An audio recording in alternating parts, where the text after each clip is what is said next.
तर एक थोडं नवीन झोनमध्ये जाण्याच्या संदर्भामध्ये थोडीशी मनामध्ये काय म्हणतात त्याला हुरूर नक्की वाटते किंवा धाकधूक नक्की वाटते. प्रीतमताई खासदार असताना मी 5 वर्ष घरी बसले आहे, आम्हाला तोही अनुभव आहे. आणि आता मला असं वाटतं की तेवढा वेळ प्रीतमताईंना वाट बघावी लागणार नाही. राजकीय वनवास संपला असं म्हणायचं का? हे पण राजकारण हा एक फार मोठा खडतर प्रवास आहे. काल उमेदवारी जाहीर झालेली आहे, तुम्हाला देखील उमेदवारी दिली, काय नेमक्या भावना आहेत, काय सांगाल? आता काल उमेदवारी जाहीर झाली आहे. एखाद्या एवढ्या मोठ्या राष्ट्रीय पक्षाची उमेदवारी मिळणं हे, आणि ते पण महाराष्ट्राच्या पहिल्या यादीमध्ये माझी उमेदवारी जाहीर झाली, हे माझ्यासाठी नक्कीच सन्मानजनक अशी गोष्ट आहे. त्यामुळे माझ्या भावना याच्यामध्ये आभाराच्या नक्कीच आहेत. त्याचबरोबर थोडीशी संमिश्र भावना याच्यासाठी आहे, कारण 10 वर्ष प्रीतम मुंडे खासदार होत्या आणि त्या खासदार असताना मी राज्याचं राजकारण करत असताना आता एकदम केंद्राच्या राजकारणामध्ये, तसा तर माझा आता प्रभारी आणि ह्या रोलमध्ये थोडासा अनुभव झालेला आहे. तर एक थोडं नवीन झोनमध्ये जाण्याच्या संदर्भामध्ये थोडीशी मनामध्ये काय म्हणतात त्याला हुरूर नक्की वाटते किंवा धाकधूक नक्की वाटते. पण नवीन अनुभव आहे आणि नवीन अनुभवासाठी आम्ही नेहमीच तयार असतो. पण सातत्याने विधान परिषद निवडणूक असेल, राज्यसभेची निवडणूक असेल, तुमचं नाव चर्चेत असायचं, मात्र तिकीट कधी दिलं गेलं नाही. त्यावेळी मात्र थेट यादी आली आणि तुमचं नाव थेट आलेलं आहे. अपेक्षा होती तुमचं नाव या यादीमध्ये असू शकते किंवा लोकसभेला तुम्हाला संधी दिली जाईल? अपेक्षा होती, कारण बरेच दिवस झाले अशाच चर्चा होत्या. अपेक्षा मला नव्हती, पण असं नाव येण्याच्या संदर्भामध्ये खूप मोठा धक्का लागला असं नाही, कारण अशा चर्चा बरेच दिवस झाले चालल्या होत्याच. त्यामुळे मला असा फार मोठा धक्का लागला असं म्हणता येणार नाही. पण साहजिक आहे, जोपर्यंत निवडणुकीच्या रिंगणामध्ये पक्षाच्या सहीनी उमेदवारी जाहीर होत नाही तोपर्यंत ती उमेदवारी अधिकृत नसते. तर त्यामुळे मला बघेपर्यंत मला काही त्याच्याबद्दल खूप फार आत्मविश्वास असा नव्हता. ताई, मात्र ज्या वेळेस 5 वर्ष खरं तर तुम्ही ज्यावेळेस निवडणूक हरल्यानंतर अनेक वेळेस तुम्ही टीका देखील करण्यात आली होती. त्यानंतर आता प्रीतमताईंचं तिकीट कट करून तुम्हाला खरं तर उमेदवारी दिलेली आहे. त्यामुळे प्रीतमताईंना पुन्हा कुठल्या संधीसाठी काही बोलणं झालंय का या सगळ्या संदर्भात? प्रीतमताई खरं तर मुंडे साहेबांच्या जाण्यानंतर त्यांचं एवढं छान डॉक्टरचं करिअर सोडून राजकारणात आल्या आणि 10 वर्ष संपूर्णपणे त्यांनी स्वतःला राजकारणामध्ये वाहून घेतलं. आमच्या दोघींचं कॉम्बिनेशन खूप छान होतं. मी राज्य सांभाळायचे, त्या जिल्हा सांभाळायच्या. ज्या गोष्टी मी नव्हते करत त्यात करू शकत होते वेळेअभावी, त्यात ते करायच्या. आणि मग मी धोरणात्मक निर्णय मी करायचे आणि व्यक्तिगत गोष्टींना त्या स्पर्श करायच्या. तर त्यामुळे आमच्या दोघींमध्ये ते कॉम्बिनेशन खूप चांगलं होतं आणि ते भविष्यातही राहणारच आहे. प्रीतमताई खासदार असताना मी 5 वर्ष घरी बसले आहे, आम्हाला तोही अनुभव आहे. आणि आता मला असं वाटतं की तेवढा वेळ प्रीतमताईंना वाट बघावी लागणार नाही. मी जे शब्द जाहीररित्या सांगितला की प्रीतम मुंडेंना मी विस्थापित करणार नाही, आणि त्या शब्दावर मी कायम आहे. याला जोडूनच एक प्रश्न आहे. सुधीर मुनगंटीवार ज्यावेळी बीडमध्ये आलेले होते त्यावेळी प्रीतमताईंना संबोधित करून म्हणाले होते की काय प्रीतमताई एक राज्यसभा खासदार, एक लोकसभा खासदार, असं काही चित्र येत्या काळामध्ये पाहायला मिळू शकतं का?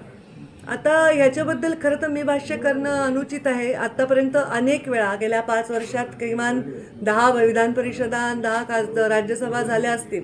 त्या अनेक वेळा माझं नाव चर्चेमध्ये आलं होतं, पण तेव्हाही मी हेच म्हटलं की माझ्या हातात नाही आहे, माझा निर्णय नाही. त्यामुळे त्याच्याबद्दल आत्ता भाष्य करणं अनुचित राहील. मात्र विधान केलं होतं की माझा राजकीय वनवास सुरू आहे, तर आता जी उमेदवारी मिळालेली आहे तर तुमचा राजकीय वनवास संपला असं म्हणायचं का? हे पण राजकारण हा एक फार मोठा खडतर प्रवास आहे, तर तो कायम असतो. म्हणजे ते पदावर असण्याने कमी खडतर असतो असं नाही. पण नक्की आता बीड जिल्ह्याची जनता काय करेल ह्याच्याकडे महाराष्ट्राचं लक्ष नक्कीच लागून आहे. हा प्रवास कसा होतो याच्याबद्दल मला पण स्वतःला उत्सुकता आहे, कारण प्रीतमताईंच्या लोकसभेच्या निवडणुकीत सुद्धा आम्ही प्रचंड संघर्षाने ती निवडणूक जिंकलो होतो.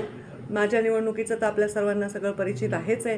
त्यामुळे आता मी पण उत्सुक आहे की या निवडणुकीमध्ये काय परिस्थिती निर्माण होते आणि निवडणुका लढणं, त्यातल्या त्यात म्हणजे दुसऱ्यांसाठी लढणं हा अनुभव माझ्यासाठी वेगळा राहिलेला आहे. आता स्वतःसाठी उमेदवारी मिळाल्यानंतर वेगळ्या पद्धतीने विचार करावा लागेल. आता तुम्हाला उमेदवारी जाहीर झालेली आहे, पुन्हा बंधूंची भेट तुम्ही घेणार आहात? हे बघा, धनंजय माझे बंधू धनंजय जिल्ह्याचे पालकमंत्री आणि त्यांचा पक्ष आणि भारतीय जनता पार्टीचा आमचा पक्ष यांची युती आहे राज्यामध्ये आणि त्याच्यामुळे नॅचरली जिल्ह्यात आम्ही एकत्र आहोत. त्यांच्या आमच्या युतीनंतर माझ्या मतदारसंघावर जे प्रश्नचिन्ह निर्माण झालं त्याच्यानंतर आता परत मला लोकसभा मिळाली, तर मला असं वाटतं की त्यांच्या येण्याने जेवढ्या मतांनी प्रीतमताई निवडून आल्या होत्या त्यापेक्षा अधिक मतांनी निवडून येण्यासाठी त्यांचं नक्कीच योगदान मिळेल. भरपूर संवाद, आमचे संवाद आता खूप झाले. आम्ही रोज बोलतो. ते पहा, ते भाजपच्या श्रेष्ठींची उमेदवारी आहे, त्यामुळे असं काही प्रश्नच चुकीचा आहे तुमचा. ताई मात्र पण मन की बात काही झाली का? ते मन की बात तुम्हाला कशी सांगतात? ताई मात्र ज्या पद्धतीने तुम्ही मध्यंतरी काळामध्ये जो ब्रेक घेतला होता आणि त्या ब्रेक नंतर तुम्ही सांगितलं होतं की मला फ्रेश व्हायचं आहे, त्यासाठी हा मी ब्रेक घेते आणि त्यानंतर पुन्हा राजकीय सक्रिय होईल, मात्र हेच ती चिन्ह होती का? कारण की अनेक वेळेस नावं येत होती, मात्र आता देखील पहिल्यापासून तुमचं नाव चर्चेत होतं, मात्र आता पण भीती होती का नाव येतंय की नाही करून? नाही, भीती नव्हती. दोघींपैकी एक नाव येणं अपेक्षितच होतं. नेहमी राज्यसभा निवडणूक असेल, विधान परिषद निवडणूक असेल, तुमच्या नावाची माध्यमांमध्ये चर्चा होते आणि त्यानंतर उमेदवारी नाही मिळाल्यावर तुम्हाला धक्का असं देखील म्हटलं जात होतं. मात्र अचानक तुम्हाला गेल्या अनेक वर्षांपासून तुम्ही राष्ट्रीय राजकारणात होता. देवेंद्रजींनी देखील म्हटलं होतं की पंकजाताई आमच्या राष्ट्रीय नेते आहेत, त्यांचे राष्ट्रीय नेते योग्य तो मान सन्मान देतील. तुम्हाला या उमेदवारीमुळे तुम्हाला वाटते का पक्षाने तुमचा योग्य तो मान सन्मान राखला गेला?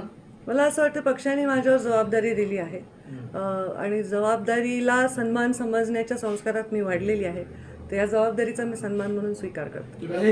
राज्याच्या राजकारणातला तुमचा एक वेगळा आणि मोठा अनुभव राहिलेला आहे. राज्याच्या राजकारणातला आता तुम्हाला केंद्रात जावं लागणार आहे, तर लोकसभा निवडणुकीनंतर जो काही निकाल असते त्यानंतर नाही, थँक्यू.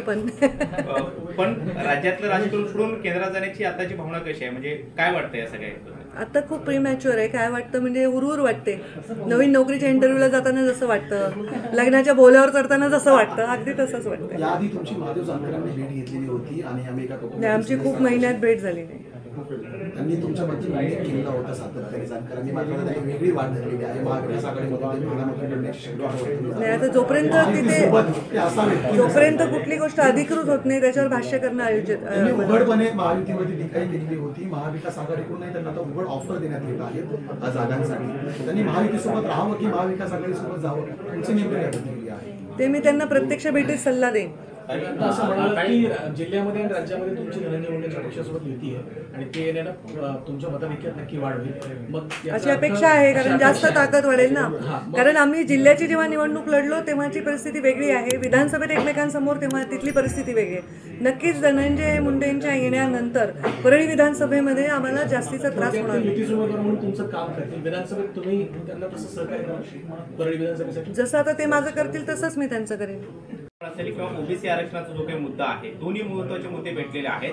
अशा वेळी दोन्ही समाजाला सोबत घेऊन लोकसभेला सामोरं जाण्याचे कितपत मोठं आव्हान आहे आणि तुम्ही कशा पद्धतीने हे सोडवणार? मी लोकसभेच्या निवडणुकीत नव्हे तर माझ्या राजकीय जीवनामध्ये सर्व समाजांना सोबत घेऊन काम केलेलं आहे.